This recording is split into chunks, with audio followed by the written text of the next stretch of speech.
കാലത്തിനടയാളങ്ങൾ കണ്ണു തുറന്നു കണ്ടിടുവിൻ, കാലം അതിനുടെ അന്ത്യത്തിൻ കർത്താവിൻ വരമാഗതമായി.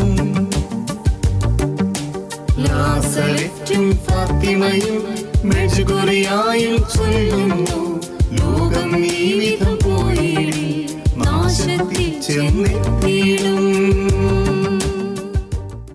പിതാവും പുത്രനും പരിശുദ്ധാത്മാവുമായ ത്രിയേക ദൈവത്തിൻ്റെ അത്യുന്നത നാമത്തിന് എന്നും ആരാധനയും സ്തുതിയും പുകഴ്ചയും ഉണ്ടായിരിക്കട്ടെ. പരിശുദ്ധ കന്യകാമറിയത്തിൻ്റെ പ്രിയപ്പെട്ട മക്കളും ഷെക്കീന ടിവിയുടെ സ്നേഹിതരുമായ എൻ്റെ സ്നേഹം നിറഞ്ഞ സഹോദരങ്ങളെ, മറിയം കാലത്തിൻ്റെ അടയാളം എന്ന ഈ ശുശ്രൂഷയിലേക്ക് നിങ്ങളെല്ലാവരെയും ഏറ്റവും സ്നേഹത്തോടെ സ്വാഗതം ചെയ്യുന്നു.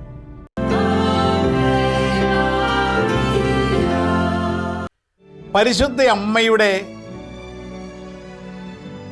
ചില നൊമ്പരപ്പെടുത്തുന്ന വാക്കുകളാണ് കഴിഞ്ഞ എപ്പിസോഡിൽ നാം കണ്ടത്.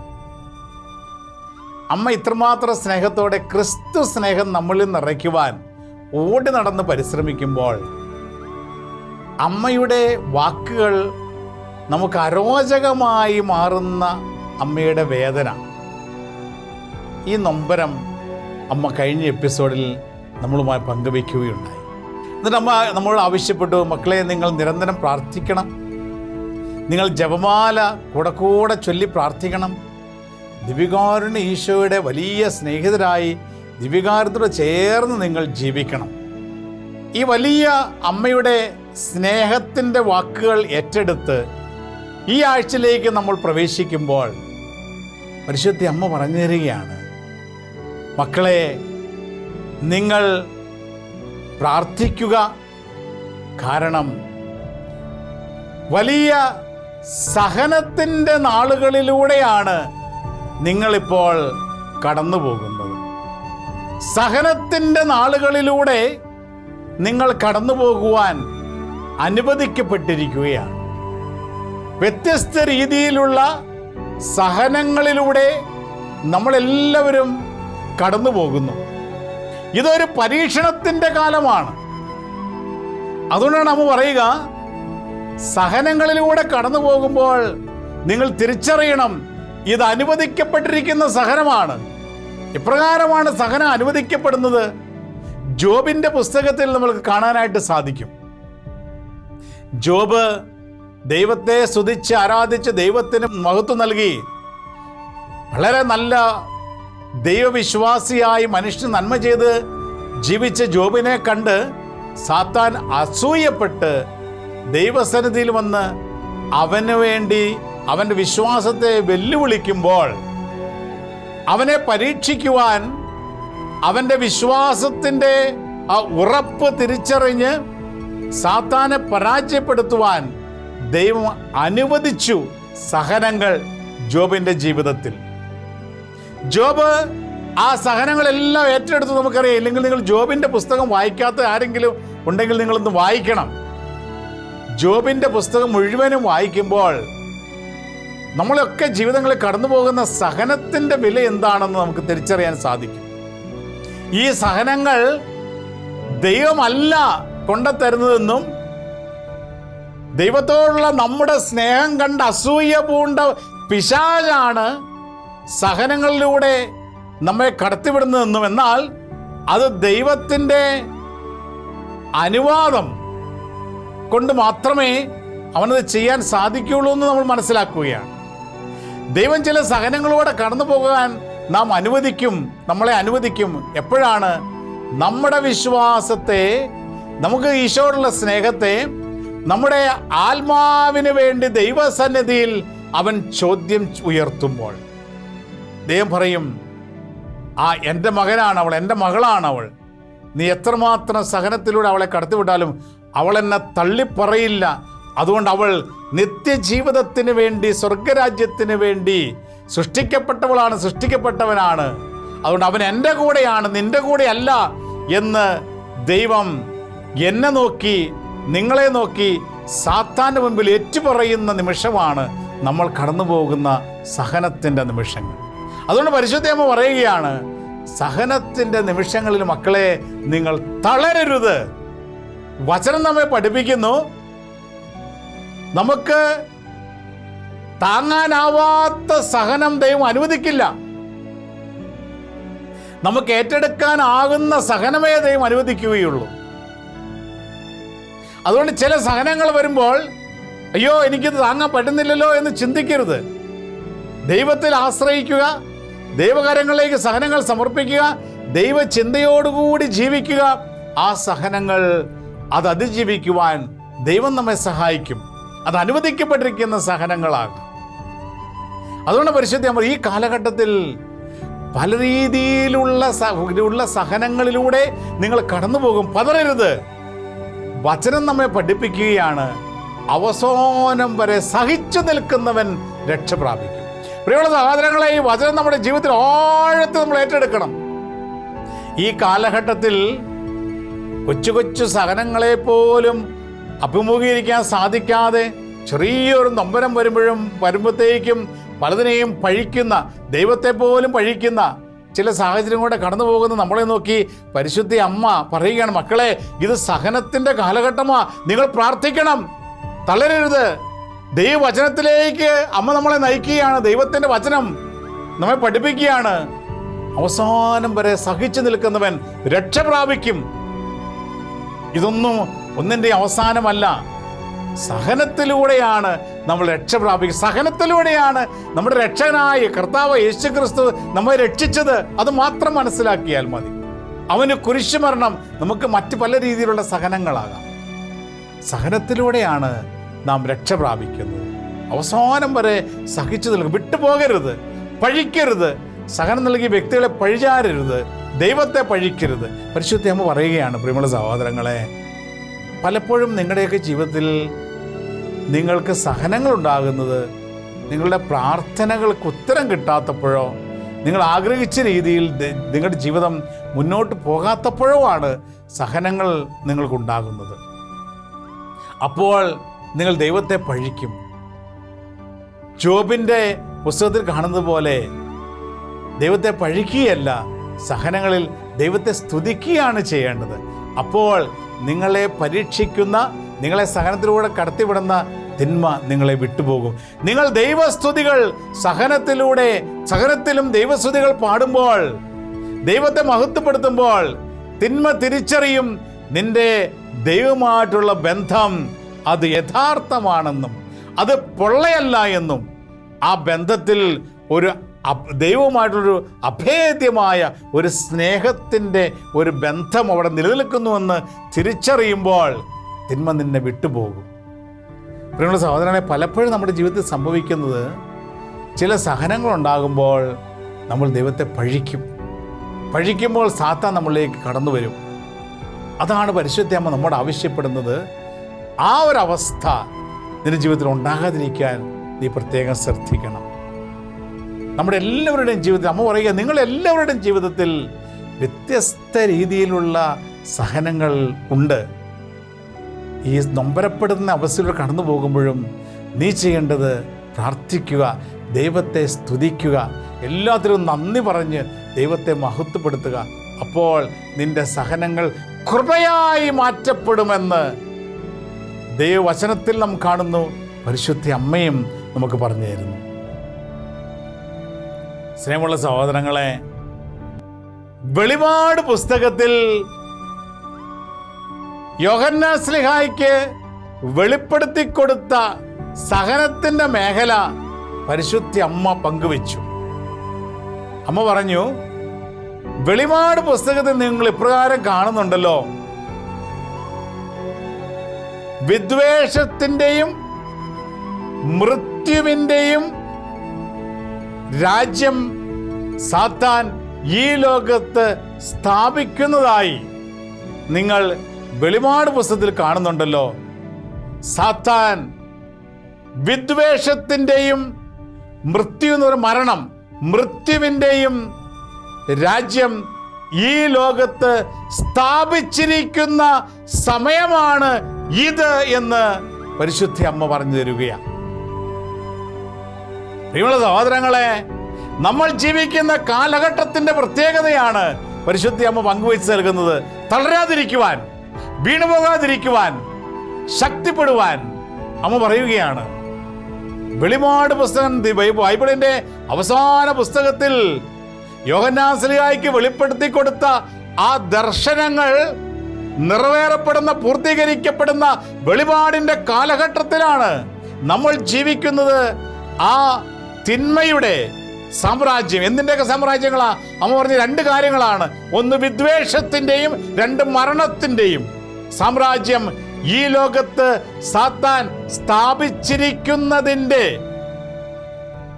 സമയമാണ്.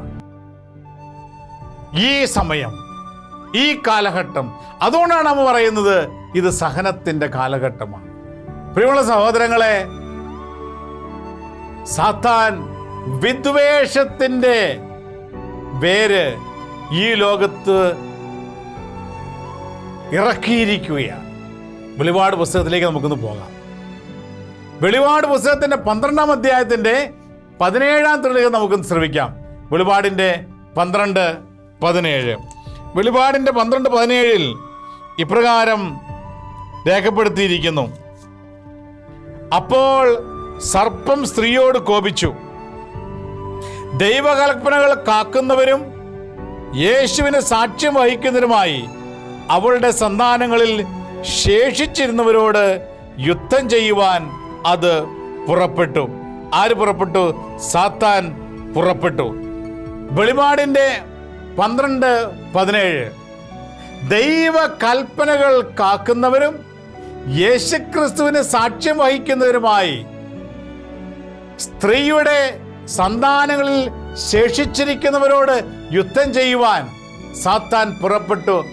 അവൻ മണൽത്തിട്ടയിൽ സ്ഥാനം പിടിച്ചുവെന്നാണ് വെളിപാട് പുസ്തകത്തിൽ രേഖപ്പെടുത്തി.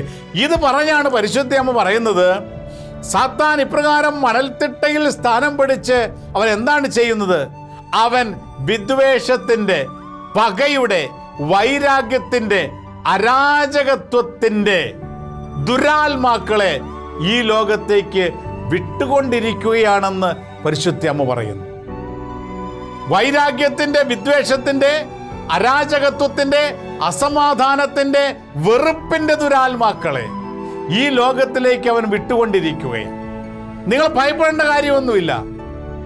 ഇവന്റെ ഈ ദുരാത്മാക്കൾ ചുറ്റും നടക്കുമ്പോൾ അവയോട് സഹകരിക്കുമ്പോഴാണ് അവ നമ്മുടെ ജീവിതങ്ങളിൽ സ്വാധീനം ചെലുത്തുക. വെറുപ്പിന്റെ ദുരാത്മാവ് നമുക്ക് ഏതെങ്കിലും രീതിയിൽ വെറുപ്പ് നൽകാൻ പരിശ്രമിക്കുമ്പോൾ അവനോട് സഹകരിക്കുന്നില്ലെങ്കിൽ നമ്മൾ സ്നേഹത്തിൽ അവനെ കീഴടക്കാനായിട്ട് സാധിക്കും. ഇതാണ് പരിശുദ്ധമ പറഞ്ഞു തരുന്നത്. നിങ്ങൾ മറ്റുള്ളവരുടെ കുറ്റം പറയുവാനൊരു പ്രേരണ കിട്ടുമ്പോൾ അവന്റെ കുറ്റം പറയാതെ, മറ്റൊരു വ്യക്തിയുടെ സൽപ്പേരിന് കളങ്കം വരുത്താതെ ആ വ്യക്തിയെക്കുറിച്ച് നല്ലത് പറയുമ്പോൾ ആ ദുരാത്മാവ് പരാജയപ്പെടുകയാണ്. എന്റെ പരിശുദ്ധം പറഞ്ഞു തരികയാണ്, മക്കളെ, നിങ്ങളിൽ ഉള്ളവൻ, നിങ്ങളുടെ ഉള്ളിലുള്ളവൻ, ദൈവത്തിന്റെ പരിശുദ്ധാത്മാവ് ഈ പുറത്തു നടക്കുന്നവരിൽ ശക്തനാണ്. അതുകൊണ്ട് ക്രൈസ്തവരായ നിങ്ങൾ ഈ ദുരാത്മാക്കൾ ചുറ്റുമുള്ളവരോട് നിങ്ങൾ ഭയക്കരുത്, പേടിക്കരുത്. കാരണം നിങ്ങൾ യേശുക്രിസ്തുവിനാൽ, അവന്റെ തിരുരക്തത്തെ വിലയ്ക്ക് വാങ്ങപ്പെട്ടവരാണ്. അവന്റെ പരിശുദ്ധാത്മാവ് നിങ്ങളുടെ ഉള്ളിലുണ്ട്. നിന്റെ ഉള്ളിലുള്ളവൻ പുറത്തുള്ളവനേക്കാളും ശക്തനാണെന്ന് ദൈവവചനം നമുക്ക് പറഞ്ഞു തരുന്നുണ്ടല്ലോ. ഇത് തന്നെയാണ് പരിശുദ്ധ അമ്മ നമ്മെ ഓർമ്മിപ്പിക്കുന്നത്. പരിശുദ്ധ അമ്മയ്ക്ക് പുതിയതായിട്ടൊന്നും പറയാനില്ല. യേശുക്രിസ്തു പറഞ്ഞ കാര്യങ്ങൾ വീണ്ടും വീണ്ടും അമ്മ ഓർമ്മിപ്പിക്കുകയാ. കാരണം ആ കർത്താവ് പറഞ്ഞ പ്രവചനങ്ങളുടെ കാലഘട്ടത്തിലാണ് നമ്മൾ ജീവിക്കുന്നത്. അതുകൊണ്ടാണ് പരിശുദ്ധ അമ്മ ഈ കാലഘട്ടത്തിൽ ഓടി നടന്ന് ഈ കാര്യങ്ങൾ നമ്മെ ഓർമ്മപ്പെടുത്തുന്ന, മക്കളെ തളരരുത്, കർത്താവ് ഇങ്ങനെ പറഞ്ഞിട്ടുണ്ട്, നീ ഇത് ചെയ്താൽ മതി. സ്നേഹത്തോടെ പരിശുദ്ധ അമ്മ നമുക്ക് പറഞ്ഞു തരിക, സാത്താൻ വെളിപാടിൻ്റെ കാലഘട്ടം നമ്മളായിരിക്കുന്നു. അവൻ വിദ്വേഷത്തിൻ്റെ വിത്ത് ലോകം മുഴുവൻ വിതച്ചുകൊണ്ടിരിക്കുക. നീ അതിൽ പെടരുത്. അമ്മ പറയാ, മക്കളെ, നിങ്ങളൊന്ന് ആത്മപരിശോധന നടത്തണം.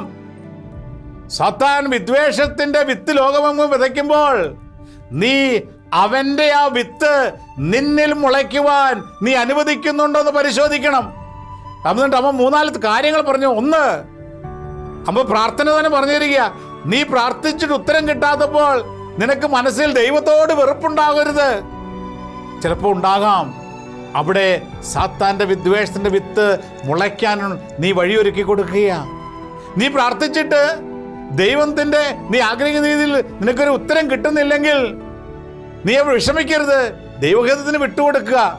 ദൈവത്തോട് വിദ്വേഷമരുത്, ദൈവത്തോട് ദേഷ്യമരുത്. ദേഷ്യമുള്ള സ്ഥലങ്ങളിൽ സാത്താന്റെ വിത്ത് മുളയ്ക്കുവാൻ പാകമായ സ്ഥലമായി മാറും. എൻ്റെ അമ്മ ചോദിക്കുകയാണ്, നിന്റെ ജീവിതത്തിൽ ഏതെങ്കിലും ഒരു വ്യക്തിയെക്കുറിച്ച് നിന്റെ മനസ്സിലേക്ക് ഒരു ചിന്തയുണ്ടാകുമ്പോൾ, ഒരു വ്യക്തിയുടെ പേര് നീ കേൾക്കുമ്പോൾ, ഏതെങ്കിലും ഒരു വ്യക്തിയെക്കുറിച്ച് നീ അറിയുകയോ കേൾക്കുകയോ കാണുകയോ ചെയ്യുമ്പോൾ നിന്റെ മനസ്സിൽ വെറുപ്പുണ്ടാകുന്നുണ്ടോ എന്ന് പരിശോധിക്കണം. നിന്റെ മനസ്സിൽ വിദ്വേഷം ഉടലെടുക്കുന്നുണ്ടോ എന്ന് പരിശോധിക്കണം. ചില വ്യക്തികളെ കാണുമ്പോൾ ദേഷ്യം വരുന്നുണ്ടോ എന്ന് പരിശോധിക്കണം. ഉണ്ടെങ്കിൽ അതിൻ്റെ അർത്ഥം നിന്നിൽ സാത്താൻ്റെ വിദ്വേഷത്തിൻ്റെ വേര് പൊട്ടി മുളയ്ക്കുവാൻ, വേര് പാകുവാൻ അല്ലെങ്കിൽ വേരോടുവാൻ പാകമായ ഒരു സ്ഥലമായി ഒരുക്കപ്പെട്ടിരിക്കുന്നതിൻ്റെ അർത്ഥം അതാണ്. അതിൻ്റെ അർത്ഥം നീ അതിൽ നിന്ന് മോചനം നേടണം.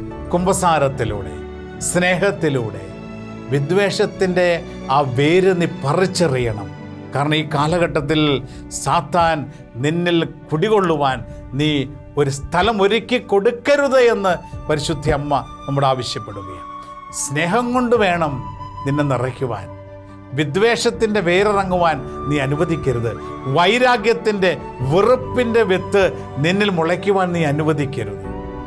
എൻ്റെ അമ്മ പറയുക, പ്രിയമുള്ള സഹോദരങ്ങളെ, നമ്മുടെയൊക്കെ ജീവിതത്തിൽ ചില വ്യക്തികളുടെയൊക്കെ ജീവിതങ്ങളിൽ വർഷങ്ങളായ വെറുപ്പ് കുടികെട്ടി കിടക്കുകയാണ്. ദേഷ്യം, തലമുറകളുള്ള ദേഷ്യം. അപ്പനപ്പൂപ്പന്മാര് ചില വ്യക്തികളോട് മിണ്ടാറില്ല, മക്കളും തുടർന്നുകൊണ്ട് പോവുകയാണ്. സ്ഥലപ്രശ്നങ്ങൾ എന്തൊക്കെ ആയിക്കോട്ടെ, തലമുറകൾ കൈമാറ്റം ചെയ്യപ്പെടുന്ന വെറുപ്പും വിദ്വേഷവും വൈരാഗ്യവും സാത്താൻ്റെ രാജ്യം ഈ ലോകത്ത് സ്ഥാപിച്ചിരിക്കുന്നതിൻ്റെ തെളിവാണ് ഇവിടെ കാണുക. അതുകൊണ്ടാണ് വെളിപാട് പുസ്തകത്തിന് 12:17 കണ്ടത്, ദൈവകൽപ്പനകൾ കാക്കുന്നവരും യേശുക്രിസ്തുവിന് സാക്ഷ്യം വഹിക്കുന്നവരുമായി സ്ത്രീയുടെ സന്താനങ്ങൾ അവശേഷിച്ചിരിക്കുന്നവരോട് യുദ്ധം ചെയ്യാൻ പുറപ്പെട്ടു. ദൈവകൽപ്പനകൾ കാക്കുന്നവരെ അവന് എളുപ്പത്തിൽ വീഴിക്കാൻ സാധിക്കില്ല. യേശുക്രിസ്തു സാക്ഷ്യം വഹിക്കുന്നവരെ അവന് വീഴിക്കാൻ സാധിക്കില്ല. ഈ സ്ത്രീ എന്ന് ഉദ്ദേശിക്കുക ആരാണ്? പരിശുദ്ധ കന്യകാമറിയത്തിന്റെ അവശേഷിക്കുന്ന മക്കൾ നമ്മളെപ്പോലെ ഉള്ളവരോട് യുദ്ധം ചെയ്യാനും വന്നിരിക്കുക. എന്നാൽ അവൻ നമ്മളെ കീഴ്പ്പെടുത്താൻ സാധിക്കില്ല. പരിശുദ്ധം പറയുകയാണ്, ബലഹീനരായ മക്കളുടെ വീഴ്ചകൾ കണ്ട്, ഇല്ലെങ്കിൽ ബലഹീനരായ മക്കളുടെ വീഴ്ചകൾ കാണിച്ച് അവൻ വിജയിക്കുകയാണെന്ന് സ്വയം നടിക്കുകയാണ് തിന്മയുടെ ദുരാത്മാവെന്ന് പരിശുദ്ധ പറഞ്ഞു തരികയാണ്. ബലഹീനരായ മക്കളെ വീഴിക്കാൻ എളുപ്പമുണ്ട്. അവരുടെ വീഴ്ചകൾ കണ്ട് ഇവൻ വിജയം വരിക്കുന്നുവെന്ന് അവൻ സ്വയം ചിന്തിക്കുകയാണ്. എന്നാൽ അവൻ വിജയം വരിക്കുകയല്ല, അവൻ പരാജയപ്പെടുകയാണ്. ബലഹീനരായ, അതായത് ബലഹീനർ എന്ന് പറയുമ്പോൾ ആരാണ്? കൽപ്പനകൾ കാക്കാത്തവർ, യേശുക്രിസ്തുവിന് സാക്ഷ്യം വഹിക്കാത്തവർ ബലഹീനരാണ്. പരിശുദ്ധ കന്യകാമറിയത്തിന്റെ സന്താനങ്ങളല്ലാത്തവർ ബലഹീനരാണ്. ഇവരുടെ വീഴ്ചകൾ കണ്ട് സ്വയം വിജയിക്കുന്നുവെന്ന് അവൻ ചിന്തിക്കുന്നു. അവൻ്റെ വിജയമല്ലത്, പരാജയമാണ്. പരിശുദ്ധ മറിയം, മക്കളെ, നിങ്ങൾ ദൈവകൽപ്പനകൾ കാക്കുന്നവരും യേശുക്രിസ്തുവിന് വേണ്ടി സാക്ഷ്യം വഹിക്കുന്നവരും മറിയത്തിൻ്റെ സന്താനങ്ങളുമാണെങ്കിൽ സാത്താന് അവൻ നിങ്ങൾക്കെതിരെ യുദ്ധം ചെയ്യും, പക്ഷേ അവൻ വിജയിക്കില്ല. കാരണം നിങ്ങൾ ദൈവത്തിൻ്റെ സംരക്ഷണ വലയത്തിലായിരിക്കും. ഇനി ആ സാക്ഷ്യത്തിൽ ഒരു വിള്ളൽ വീഴുവാൻ അനുവദിക്കുക. അതുകൊണ്ടാണ് പരിശുദ്ധ അമ്മ പറയുന്നത്, വെറുപ്പ്, വിദ്വേഷം, വൈരാഗ്യം, അസൂയ, ഇവ യേശുക്രിസ്തുവിന് സാക്ഷ്യം വഹിക്കുന്ന മക്കളുടെ ജീവിതത്തിൽ ഉണ്ടാകാൻ പാടില്ല. ഉണ്ടായാൽ അവിടെ അവൻ്റെ വിത്ത് പൊട്ടിമുളയ്ക്കുവാനുള്ള സാഹചര്യങ്ങൾ സൃഷ്ടിക്കപ്പെടും. പ്രിയമുള്ള സഹോദരങ്ങളെ, പരിശുദ്ധ അമ്മ പറഞ്ഞു തരികയാണെന്ന് ഏതെങ്കിലും ഒരു വ്യക്തികളോട് മനസ്സിൽ ഒരു വെറുപ്പോ വിദ്വേഷ ദേഷ്യമൊക്കെ അതെല്ലാം കുമ്പസാരക്കുള്ളിൽ ഏറ്റുപറയുക, രമ്യതപ്പെടുക, സ്നേഹിക്കുക, സ്നേഹിക്കുക, സ്നേഹിക്കുക. വർഷങ്ങളായി മറ്റുള്ളവർ ക്ഷമിക്കാൻ പറ്റാത്ത ചില ഭാരവുമായി മുന്നോട്ട് പോകുന്ന മക്കളുണ്ടെങ്കിൽ കുമ്പസാരക്കൂടെ അതെല്ലാം ഇറക്കി വെച്ച് ക്ഷമിക്കാനുള്ള കൃപയ്ക്ക് വേണ്ടി പ്രാർത്ഥിക്കുക, അവരെ വിളിക്കുക, സംസാരിക്കുക, വിട്ടുകൊടുക്കുക. നമ്മുടെ ആത്മാവിനെതിരായുള്ള പോരാട്ടത്തിൽ, തിന്മയുടെ പോരാട്ടത്തിൽ സാത്താൻ വിജയിക്കാതിരിക്കണമെങ്കിൽ കർത്താവിൻ്റെ ആ സ്നേഹത്തിൽ, ഈശോയുടെ ആ നന്മയിൽ നമ്മൾ പങ്കാളികളാകുമ്പോൾ തിന്മ പരാജയപ്പെടുകയാണ്. എന്നിട്ട് പരിശുദ്ധ ഞാൻ പറഞ്ഞു, ഒന്ന്, അവൻ വിദ്വേഷത്തിൻ്റെ വിത്തുകൾ പാകുന്നു, വേരിറക്കുന്നു. രണ്ട്, മൃത്യുവിൻ്റെ, മരണത്തിൻ്റെ ദുരാത്മാക്കളെ ആ വിട്ടുകിട് കൊടുക്കുക. ദുർമരണങ്ങൾ ഒരുപാട് പുസ്തകത്തിൽ കാണുന്ന പരിശുദ്ധം പറഞ്ഞു തരികയാണ്. സാത്താൻ ഈ കാലഘട്ടത്തിൽ പല രീതിയിലുള്ള മരണങ്ങൾ, ദുർമരണങ്ങൾ. കാരണം എന്താണ്? കൂദാശകൾ സ്വീകരിക്കാതെയുള്ള ദുർമരണങ്ങൾ, പല തിന്മയിൽ കഴിയുന്ന വ്യക്തികളുടെ മരണങ്ങൾ, അതാണ് അവൻ ആഗ്രഹിക്കുന്നത്. കാരണം ഈ ലോകത്തിലെ മനുഷ്യൻ്റെ നാശമാണ് തിന്മ ആഗ്രഹിക്കുന്നത്. ഈ മരണം മനുഷ്യനെ കൊണ്ടെത്തിക്കുന്നത് എവിടെയാണ്? നാശത്തിലാണ്. ദുർമരണങ്ങൾ, കൂദാശകളില്ലാത്തവരുടെ ജീവിതം, ഒരു വിദ്വേഷത്തിലും വൈരാഗ്യത്തിലും കഴിയുന്ന മക്കളുടെ മരണങ്ങൾ, മനസാന്തരപ്പെടാത്ത മരണങ്ങൾ, ഇതൊക്കെ ആത്മാക്കളെ നരകത്തിലേക്ക് നയിക്കുന്ന സാഹചര്യങ്ങളാണ്. അതിനുവേണ്ടിയാണ് സാത്താൻ കാത്തിരിക്കുന്നതെന്ന് പരിശുദ്ധ അമ്മ പറയുകയാണ്. അമ്മ മറ്റൊരു കാര്യം കൂടെ കൂട്ടിച്ചേർന്ന്, മക്കളെ നിങ്ങൾ മനസ്സിലാക്കണം, നിങ്ങളുടെ ജീവിതങ്ങളിൽ ചെറിയ ചെറിയ പ്രയാസങ്ങളും പ്രശ്നങ്ങളും കടന്നു വരുമ്പോൾ, ഓ എൻ്റെ ജീവിതം നരകതുല്യമാണല്ലോ എന്ന് നിങ്ങൾ പറയരുത്. അമ്മ പറയുകയാണ്, നിങ്ങളുടെ ജീവിതങ്ങളിൽ ചില വെല്ലുവിളികൾ ഉണ്ടാകുമ്പോൾ, ചില സഹനങ്ങളിലൂടെ, വേദനകളിലൂടെ, രോഗങ്ങളിലൂടെ, അമ്മ പറയുന്നത് രോഗ അരിഷ്ടങ്ങളെന്നാ പറയുക, രോഗാരിഷ്ടങ്ങളിലൂടെ നിങ്ങൾ കടന്നു പോകുമ്പോൾ എൻ്റെ ജീവിതം ദൈവമേ നരകതുല്യമായല്ലോ നിങ്ങൾ പറയരുത്. ആ വാക്ക് ഒരു ദൈവ പൈതലിൻ്റെ നാവിൽ നിന്ന് വീഴുന്നത് കേൾക്കുവാൻ സാത്താൻ കാത്തിരിക്കുകയാണെന്ന് നമ്മ പറയുന്നു. കാരണം എന്താണ്? നിന്റെ ജീവിതം നരകതുല്യമാണല്ലോ എന്ന് നീ പറയുമ്പോൾ നീ ചെയ്യുന്നത് എന്താണ്? നീ ശ്വസിക്കുന്നുണ്ടല്ലോ. ആരാണ് നിനക്ക് ജീവശ്വാസം നൽകിയത്? ദൈവത്തിൻ്റെ ജീവശ്വാസമാണ് നീ ശ്വസിച്ചു കൊണ്ടിരിക്കുന്നത്. നീ ഇപ്പോഴും ശ്വസിക്കുമ്പോൾ ദൈവിക ജീവനാണ് നീ ശ്വസിക്കുന്നത്. ഈ ശ്വാസം നൽകിയത് ദൈവമാണ്. മറ്റാർക്കും ഈ ശ്വാസം നൽകാൻ നിനക്ക് സാധിക്കില്ല. അപ്പോൾ ദൈവത്തിൻ്റെ ഈ ശ്വാസം നീ ശ്വസിച്ചുകൊണ്ട് ഇത് നരകതുല്യമാണെന്ന് പറയരുത്. കാരണം നീ ശ്വസിക്കുന്നത് ദൈവിക ജീവനാണ്. നിനക്ക് ജീവൻ നൽകിയത് ദൈവമാണ്. പരിശുദ്ധം പറഞ്ഞു തരിക, സഹോദരങ്ങളെ, നിനക്ക് ജീവൻ നൽകിയ ദൈവം, മറ്റാർക്കും നിനക്ക് ജീവൻ നൽകാൻ സാധിക്കില്ല. നീ ഇന്ന് ജീവിച്ചിരിപ്പുണ്ടെങ്കിൽ അത് ദൈവത്തിൻ്റെ കരുണയാണ്. നീ ശ്വസിക്കുന്നത് ദൈവത്തിൻ്റെ ശ്വാസമാണ്. നീ ജീവിക്കുന്നത്, നിന്റെ ഉള്ളിലുള്ളത് അത് ദൈവിക ജീവനാണ്. അപ്പോൾ എൻ്റെ ജീവിതം നരകമാണ്, അല്ലെങ്കിൽ മരണമാണ്, നരകതുല്യമാണെന്നൊക്കെ പറയുമ്പോൾ നീ നിന്നിൽ വസിക്കുന്ന ദൈവിക ജീവനെ തള്ളിപ്പറയുകയാണെന്നും, നീ ശ്വസിക്കുന്ന ദൈവത്തിൻ്റെ ഈ ശ്വാസം നീ തള്ളിപ്പറയുകയാണെന്ന് പരിശുദ്ധ അമ്മ നമ്മെ ഓർമ്മിപ്പിക്കുകയാണ്. അവിടെ നമ്മൾ ആരും ഒരിക്കലും നരകതുല്യമാണെന്ന് പറയാൻ പാടില്ല. അത് തിന്മ കേൾക്കാൻ ആഗ്രഹിക്കുന്ന കാര്യമാണ്. പരിശുദ്ധ അമ്മ പറയുക, നീ ദൈവത്തിൻ്റെ ജീവൻ ശ്വസിക്കുന്ന വ്യക്തിയാണ്. നിന്നിലുള്ളത് ദൈവിക ജീവനാണ്. ദൈവമാണ് നിനക്ക് ജീവൻ നൽകിയത്. അതുകൊണ്ട് ഏത് സാഹചര്യത്തിൽ കടന്നു പോയാലും നീ ആ ജീവിതം കൊണ്ട് ദൈവത്തെ സ്തുതിക്കുക. അവിടെയാണ് സാത്താൻ പരാജയപ്പെടുന്നത്. അവിടെയാണ് ദൈവം മഹത്വപ്പെടുന്നത്. പ്രിയമുള്ള സഹോദരങ്ങളെ, നമ്മൾ ജീവിക്കുന്ന ഈ കാലഘട്ടത്തെ വളരെ ജാഗ്രതയോടുകൂടി കൈകാര്യം ചെയ്യുവാൻ പരിശുദ്ധ അമ്മ നമ്മോട് ആവശ്യപ്പെടുന്നു. കാരണം ചുറ്റുപാടും തിന്മയുടെ ദുരാത്മാക്കൾ ഒരാത്മാവിനെ തകർക്കുവാൻ പരിശ്രമിച്ചുകൊണ്ട് ഓടി നടക്കുന്ന ഒരു കാലഘട്ടത്തിലാണ് നാം ജീവിക്കുക. അതുകൊണ്ടാണ് പത്രോസ്ലിഹായുടെ ലേഖനത്തിൻ്റെ 1 പത്രോസിൻ്റെ 5-ാം അധ്യായത്തിൻ്റെ 5 മുതലുള്ള തിരുലിഖിതങ്ങളിൽ നമുക്ക് ഇപ്രകാരം കാണാനായിട്ട് സാധിക്കും.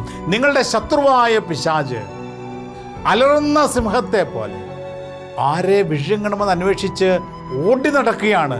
സഭയുടെ ആദ്യത്തെ മാർപ്പാപ്പ പത്രോസ്ലിഹ പറഞ്ഞു തരികയാ, നിങ്ങളുടെ ശത്രുവായ പിശാച് അലറുന്ന സിംഹത്തെ പോലെ ആരെ വിഷയങ്ങൾ അന്വേഷിച്ച് ഓടി നടക്കുകയാണ്.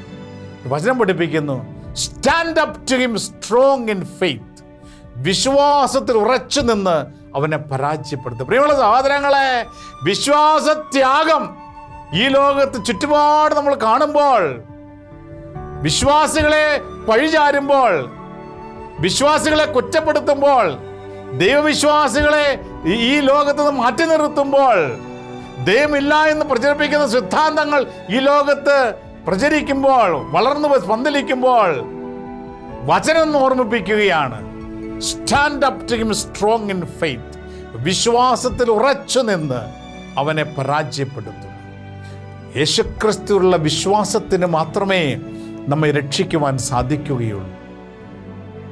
പരിശുദ്ധ അമ്മയുടെ ഈ വാക്കുകൾ ഏറ്റെടുത്തുകൊണ്ട് നാം ജീവിക്കുന്ന ഈ കാലഘട്ടത്തിൽ ഉണ്ടാകുന്ന സഹനങ്ങളുടെ കാലഘട്ടമാണ് ഈ കാലഘട്ടമെന്ന് പരിശുദ്ധം പറഞ്ഞു തരുമ്പോൾ, സഹനങ്ങളിൽ അടിപതറാതെ, സഹനങ്ങളിൽ ദൈവത്തെ പഴിക്കാതെ, സഹനങ്ങൾ നൽകിയ വ്യക്തികളെ പഴിചാരാതെ, സഹനങ്ങളിൽ ദൈവത്തെ മഹത്വപ്പെടുത്തിക്കൊണ്ട് അവസാനം വരെ പിടിച്ചു നിന്ന് സഹിച്ചു നിന്ന് രക്ഷ പ്രാപിക്കുവാനുള്ള ശക്തി പ്രാർത്ഥനയിൽ, ക്ഷമയിൽ, എളിമയിൽ, ദൈവസ്നേഹത്തിൽ, വിശ്വാസത്തിൽ ആർജിച്ചെടുത്ത് നമുക്ക് നമ്മുടെ ജീവിതങ്ങളെ മുന്നോട്ട് നയിക്കാം, നമ്മുടെ ജീവിതങ്ങളെ അനുഗ്രഹപ്രദമാക്കാം. അതിനായി പരിശുദ്ധ അമ്മയോട് ചേർന്ന് നമുക്ക് പ്രാർത്ഥിക്കാം. പല രീതിയിലും നമ്മുടെ ജീവിതങ്ങളെ തകർക്കുവാൻ ഉറ്റുനോക്കുന്ന, പരിശ്രമിക്കുന്ന തിന്മയുടെ സകല ശക്തികളെയും പരാജയപ്പെടുത്തിക്കൊണ്ട് നമ്മുടെ ജീവിതങ്ങളെ മുന്നോട്ട് നയിക്കുവാൻ നമുക്ക് പ്രാർത്ഥനയിൽ കൃപകൾ സ്വീകരിക്കാം. ആരോടെങ്കിലും വിദ്വേഷമോ വെറുപ്പോ വൈരാഗ്യമോ മനസ്സിൽ ഇപ്പോഴും ഉണ്ടെങ്കിൽ അവരോട് ക്ഷമിക്കാം. കാലാകാലങ്ങളായി ജീവിതത്തിൽ കൊണ്ടു നടക്കുന്ന വെറുപ്പിൻ്റെ, വൈരാഗ്യത്തിൻ്റെ, വിദ്വേഷത്തിൻ്റെ, അനുസരണക്കേടിൻ്റെ വേരുകൾ പിഴുതെറിയാം. അങ്ങനെ പ്രിയമുള്ള സഹോദരങ്ങളെ, ദൈവകൽപ്പനകൾ കാക്കുന്നവരും യേശുക്രിസ്തുവിന് സാക്ഷ്യം വഹിക്കുന്നവരുമായി പരിശുദ്ധ കന്യകാമറിയത്തിൻ്റെ സന്താനങ്ങളിൽ അവശേഷിക്കുന്ന മക്കളായി ദൈവത്തെ മഹത്വപ്പെടുത്തുന്ന, സാത്താനെതിരെ പോരാടുന്ന മക്കളായി ഈ ലോകത്ത് ജീവിച്ച് ദൈവത്തെ മഹത്വപ്പെടുത്തുവാൻ നമുക്ക് പരിശ്രമിക്കാം. അതിനായി സർവശക്തനായ ദൈവം നിങ്ങളെല്ലാവരെയും അനുഗ്രഹിക്കട്ടെ. പരിശുദ്ധ അമ്മയോട് ചേർന്ന് പ്രാർത്ഥിക്കാം. ഓ മറിയമേ, എൻ്റെ അമ്മേ, ഞാൻ മുഴുവനും അമ്മയുടേതാണ്. എന്നെ പിതാവും പുത്രനും പരിശുദ്ധാത്മാവുമായ ത്രിയേക ദൈവത്തിൻ്റെ മാത്രം സ്വന്തമാക്കി മാറ്റണമേ. ആമേൻ. നമ്മുടെ കർത്താവ് ഈശോ മിശിഹായുടെ കൃപയും പിതാവായ ദൈവത്തിൻ്റെ സ്നേഹവും പരിശുദ്ധാത്മാവിൻ്റെ സഹവാസവും സാന്നിധ്യ അനുഗ്രഹവും നിങ്ങൾ ഓരോരുത്തരോടും എന്നും എപ്പോഴും ഉണ്ടായിരിക്കട്ടെ, ഇപ്പോഴും എപ്പോഴും എന്നേക്കും. ആമേൻ. Ave Maria.